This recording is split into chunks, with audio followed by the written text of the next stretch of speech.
आमच्या वयाची पोरं गर्लफ्रेंड सोबत तासन तास बोलतात, पण आपला भाऊ एका अननोन नंबर सोबत अर्धा तासाच्या वर बोलत होता. कैसे कैसे लोग रहते हैं यार यहाँ पर. चला तुमको पागल कुत्ते का गाड़ी उठा के ले जाएगा बता रहे हैं हम. नमस्कार मित्रांनो, स्वागत आहे तुमचं ट्रॅव्हल विथ अन्मयच्या एका नव्या मिनी व्लॉग मध्ये. आपल्या भावाने कॉल करून आपल्याला बोलवून घेतलं. मग काय, त्याला घेतलं आणि लगेचच निघालो एका डेंटिंग पेंटिंग सेंटर मध्ये, कारण आपल्याला करायची होती त्या पल्सरची टाकी पेंट. टाकी पेंटला देऊन आम्ही तिकडून निघतच होतो, तेवढ्यात आला जोरात पाऊस. पाऊस काय जायचं नाव घेत नव्हता. मग थोडा वेळ आम्ही टाइमपास केला आणि थोड्या वेळानंतर पाऊस गेला नव्हता, पण बारीक झाला होता. मग नंतर आम्ही गाडी काढली आणि गेलो एका कपड्याच्या दुकानामध्ये.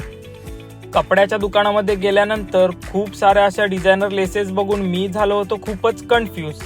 आता ह्या डिझायनर लेसेस मी का घेतोय हे जाणून घेण्यासाठी तुम्ही आपले पुढचे व्लॉग्स नक्की बघा. आमच्या वयाची पोरं गर्लफ्रेंड सोबत तासन तास बोलतात, पण आपला भाऊ एका अननोन नंबर सोबत अर्धा तासाच्या वर बोलत होता. कैसे कैसे लोग रहते हैं यार यहाँ पर.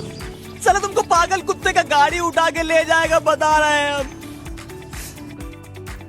सगळं काही घेऊन झालेलं होतं आमचं आणि त्यानंतर आम्हाला लागली होती जोरात भूक. मग आलो आम्ही वसई वेस्टच्या खाऊ गल्लीमध्ये. आणि खाऊ गल्लीमध्ये आल्यानंतर पावभाजी नाही खाल्ली असं होणारच नाही. झटकेपट पावभाजी टेबलावरती आली आणि ती झटकेपट संपली सुद्धा. पावभाजी खाल्ल्यानंतर आम्ही तिकडून निघालो आणि आपल्याला सोडायचं होतं आपल्या भावाला त्याच्या घरी. त्यामुळे त्याला म्हटलं गाडी तूच चालव.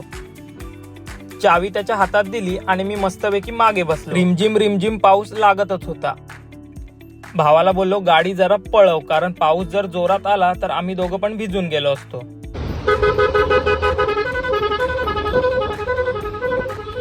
बघा भावाने कसं सणाना पिरिरी करत आणलं. क्या बात है सर, क्या बात है सर, क्या बात, ये बात है.